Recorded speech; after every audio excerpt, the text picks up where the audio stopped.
You're listening to The Coffee Hour. I'm Andy Bates. I'm Sarah Golseth. We're continuing our history series in the history of Puritanism and the Puritan Movement with the Reverend Dr. Cameron MacKenzie. Thanks to Concordia University, Wisconsin for supporting The Coffee Hour. Find out more about Concordia University, Wisconsin at cuw.edu. Live uncommon. Joining us today, the Reverend Dr. Cameron MacKenzie, Professor of Historical Theology at Concordia Theological Seminary in Fort Wayne, Indiana. Dr. MacKenzie, welcome back. Thank you, Sarah and Andy. I'm glad to be back. Thank you. In our study of the Puritan movement last week, we were just approaching the Scottish Rebellion. I think that's where we left off. Where do you want to pick up with the Scottish Rebellion this week? Well, I do want to start there with just a reminder of two things. First, a basic thing about this period, which I've repeated, but I'm not sure I've always demonstrated very well, but that politics and religion are very much mixed. And religious issues are political issues, and political issues are religious issues. That's one thing.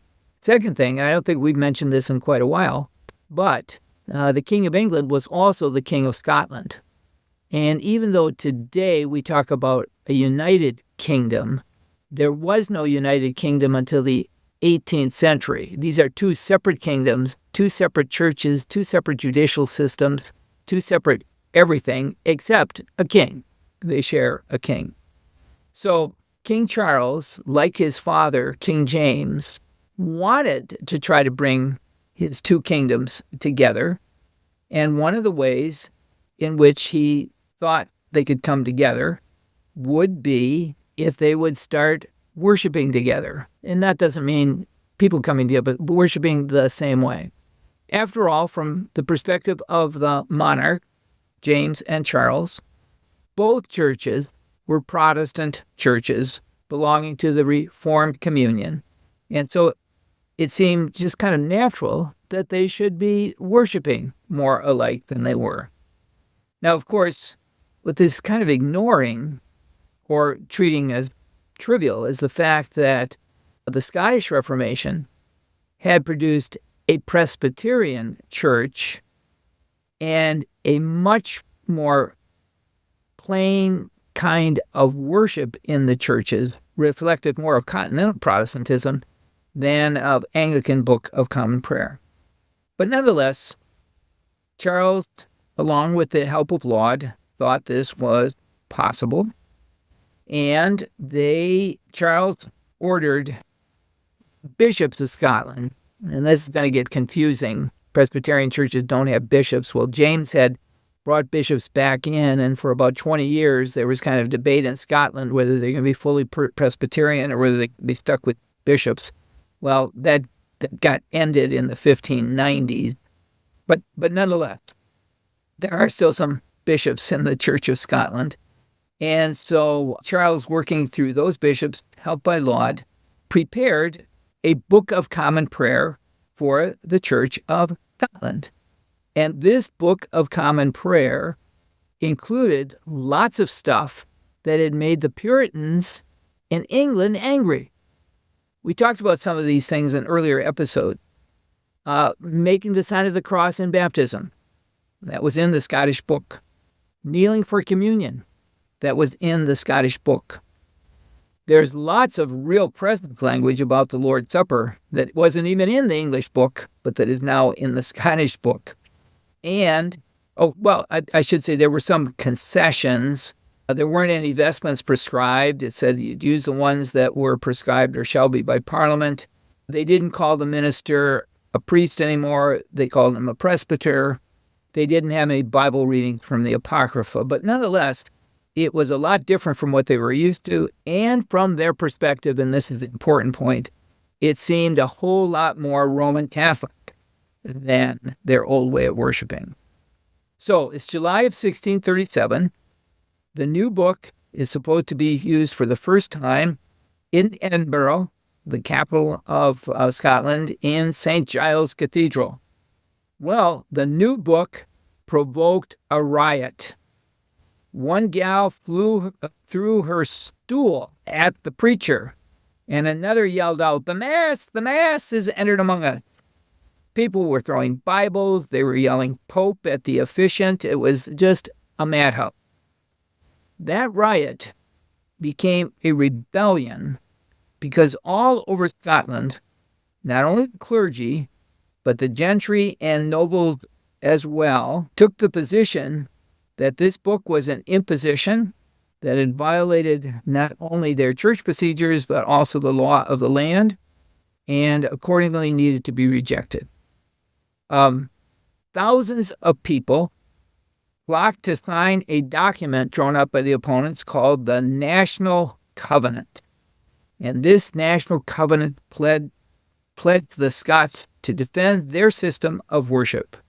No liturgy would ever be accepted into their churches without the approval by Parliament and the General Assembly of the Scottish Church. It was kind of National Presbyterian Church Assembly.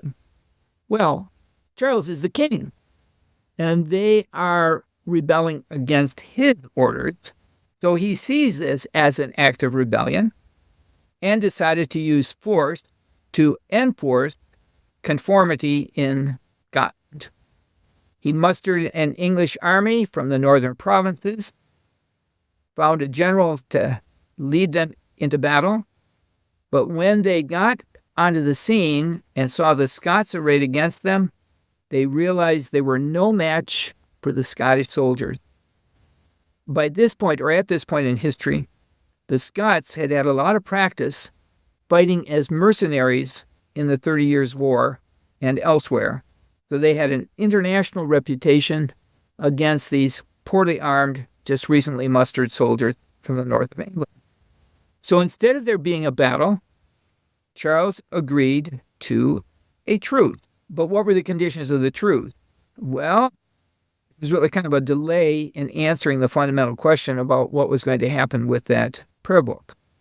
The Scottish Parliament met, and they weren't vague at all on what they wanted, and that was not only no book, but the abolition of the bishops that had been imposed upon them earlier. Charles, in a hard place, what's he going to do? Is he going to just let this continue and these rebels get away with their defiance, or is he going to take further action?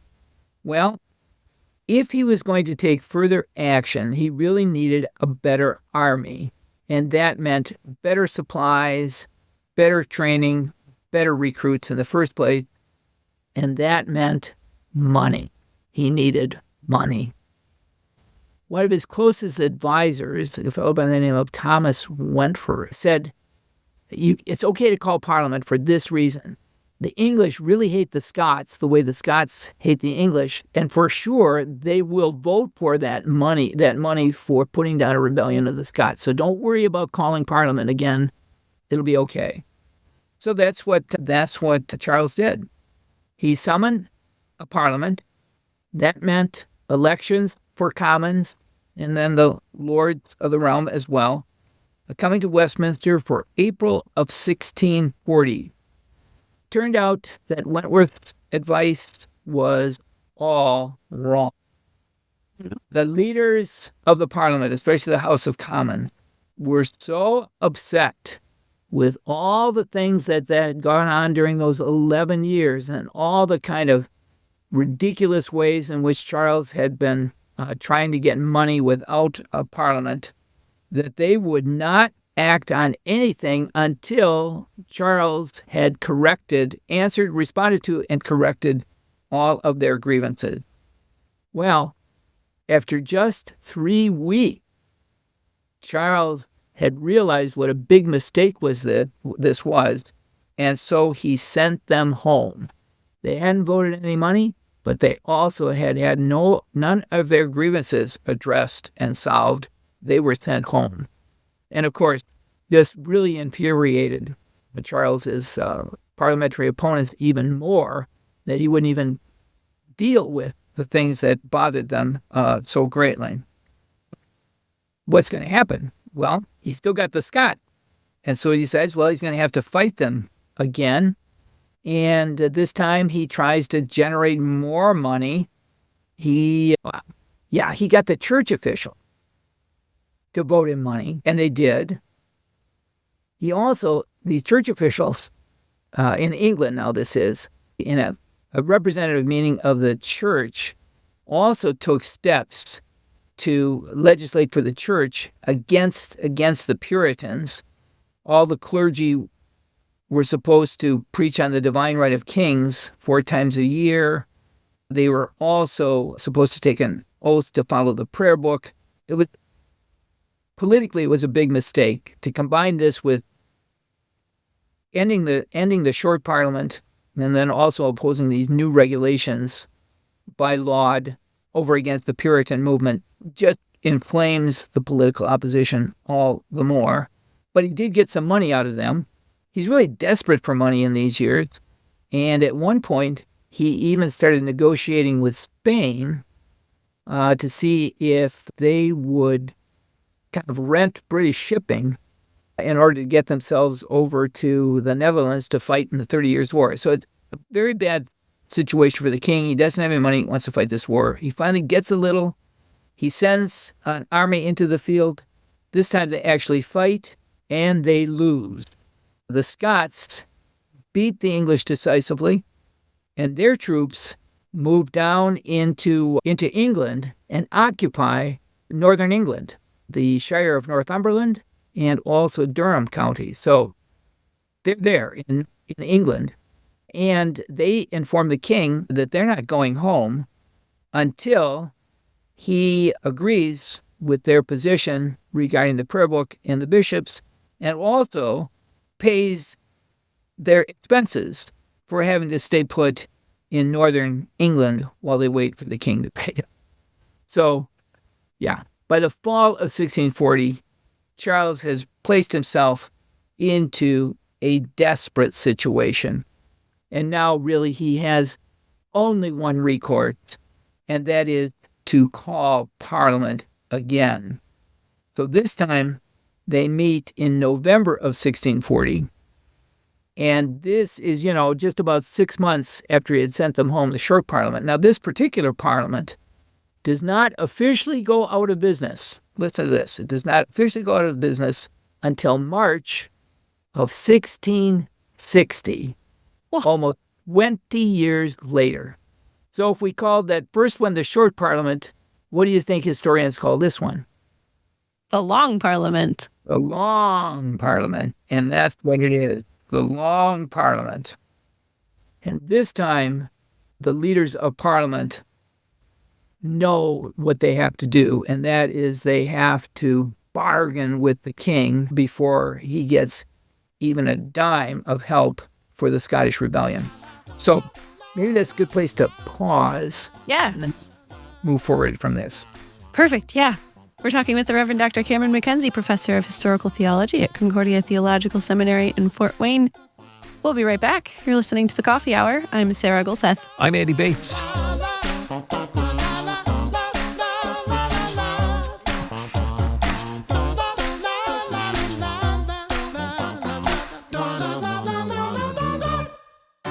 At Concordia University, Wisconsin, we believe you were created for a reason: to use your God-given gifts to help others, to live a life of self-sacrifice in a me-first world, to live a life that's uncommon.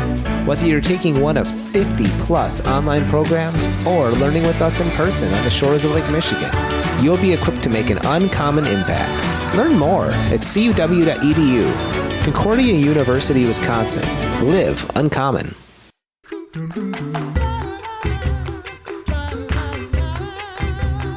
Welcome back to The Coffee Hour. I'm Sarah Gulseth. I'm Andy Bates. We're talking with the Reverend Dr. Cameron MacKenzie, Professor of Historical Theology at Concordia Theological Seminary in Fort Wayne, Indiana, about the Scottish Rebellion and all of the ensuing parliaments and non-parliaments and long parliaments and very short ones, and all of the controversy happening between England and Scotland during this time of Charles I. So we left off with the long parliament and needing to bargain with the king. What happens at this point? I should mention, I'll just give you one name. The leader of the House of Commons is a fellow by the name of John Pym.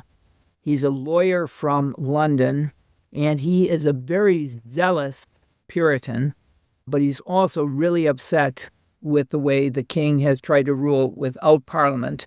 So as he said to his fellow Puritan parliamentary leaders, they, the king, must be of another temper than they were the last parliament. They must not only sweep the house clean below, but must pull down all the cobwebs which hung in the top and corner. So that was going to be his agenda. They were really going to clean house.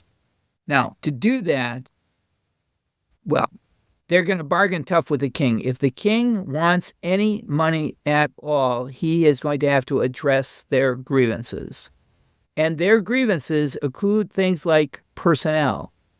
So the king's top political advisor, who had advised them the king to call a parliament, but from the standpoint of the parliament was symptomatic of the abuses that the king was practicing in his rule, he was impeached and sent to the Tower of London. But that was also the fate of William Laud, the Archbishop of Canterbury. He's impeached and sent to the Tower of London. Now, I won't go into the details of impeachment, but impeachment is not the trial. It's something that the House of Commons could do on their own, and they did.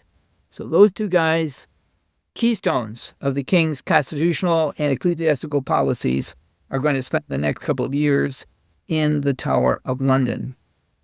But what about the other matter? Well, if king wanted money to deal with the Scots, he was going to have to clean up the government from the standpoint of the House of Commons. And that meant abolishing all the extraordinary ways in which he had raised money without parliament representation, abolishing those prerogative courts that he had used to crack down on the bishops and the laymen. And then he was going to have to consider a reorganization of the church. There were bills actually introduced to abolish the bishops, and likewise bills introduced to put the personnel of the government to be appointed not only by the king, but by the parliament. So it takes time for all of these things to start working their way through, but one by one, Charles gives up on the things that he had been doing during those 11 years. At one point, the Pym and his colleagues decide to pass a document which is kind of a list of the abuses and their recommendations for taking care of these abuses forever. It's a document called the Grand Remonstrance. It's voted on in the late fall of 1641, and sometimes it's been compared to our own Declaration of Independence. You know how the Declaration of Independence says all of those things, the king has done this, the king has done this, the king has done this. Well, that's what the Grand Remonstrance is. The king has done this, the king has done this, the king has done this. But unlike our Declaration of Independence, which presents these things as violations of the natural rights that every human being has from God as creator, life, liberty, pursuit of happiness, the Grand Remonstrance identifies all of these things as the result of a conspiracy in government. Well, what conspiracy in government do they find? Well, it was the Catholics, and particularly the Jesuits, who had had the ear of the king and were implementing all of these things in church and state with the Puritans, which John Pym and the Puritan leaders thought so terrible. Now, I'm pointing that out so that we don't lose sight of the fact that this anti-Catholicism is a very strong motivator in the 17th century on the Puritan Protestant side. See, a lot of this stuff is really kind of the papacy and Catholicism, the Jesuits lurking behind the scenes and trying to win England back for the Catholic faith. So the Grand Remonstrance was passed narrowly, but it was passed. And a few months after that, Charles decided that he was going to have to take some action in order to stop. Oh yeah, I should have mentioned this. The Grand Remonstrance's solution to the problem would be that they'd get rid of the bishops, they'd refer all questions of church reform to a committee of clergy vetted by them, and that the king would have to submit all his candidates for royal ministers to the Commons for their approval. In other words, the king would no longer have charge over his own personnel. So it was a radical solution, likewise, and a step forward even beyond the correction of the abuses that the Grand Remonstrance contained. And it passed narrowly, but it did pass. And it was at this point that Charles came to the conclusion that he was no longer going to be able to do anything with the Parliament. He couldn't send them home because one of the laws that he had agreed to was that they would not be dissolved without their own consent. That's why they lasted 20 years. The Long Parliament would not be dissolved without their own consent.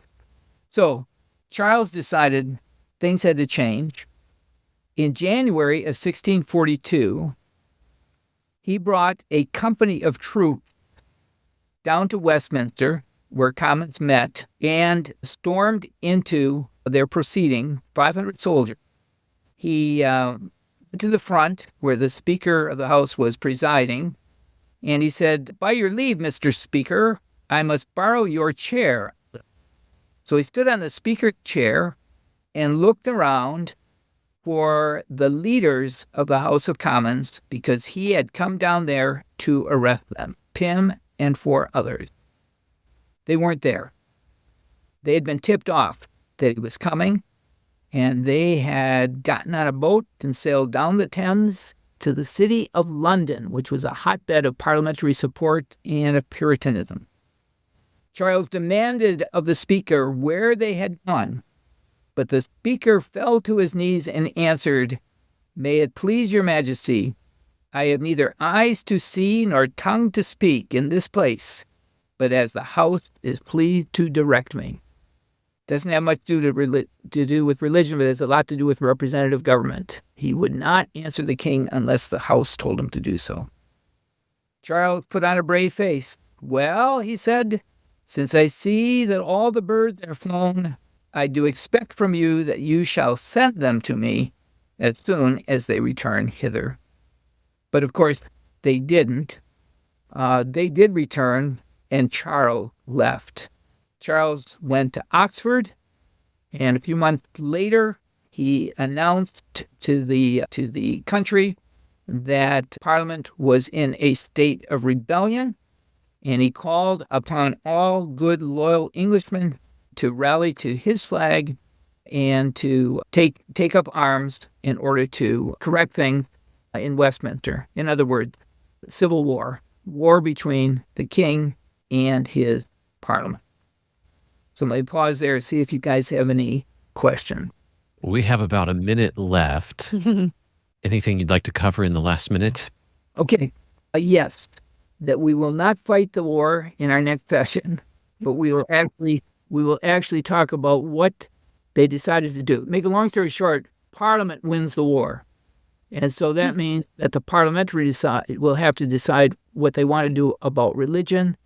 They're going to call a great big assembly known as the Westminster Assembly, and they will discover, if they hadn't known it before, they will discover that the Puritan wing of the Church of England was not united.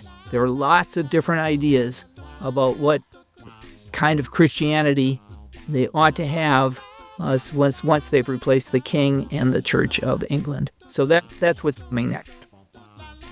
Looking forward to it next week. Our guest today, the Reverend Dr. Cameron MacKenzie, Professor of Historical Theology at Concordia Theological Seminary in Fort Wayne, Indiana.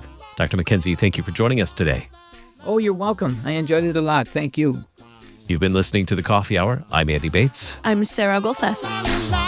The Coffee Hour with Andy and Sarah is a production of KFUO. To support the Coffee Hour and KFUO Radio, visit kfuo.org. You can also text KFUO to 41444 or send an email to gifts@kfuo.org. And you can call us at 800-844-0524. KFUO. Christ for you, anytime, anywhere.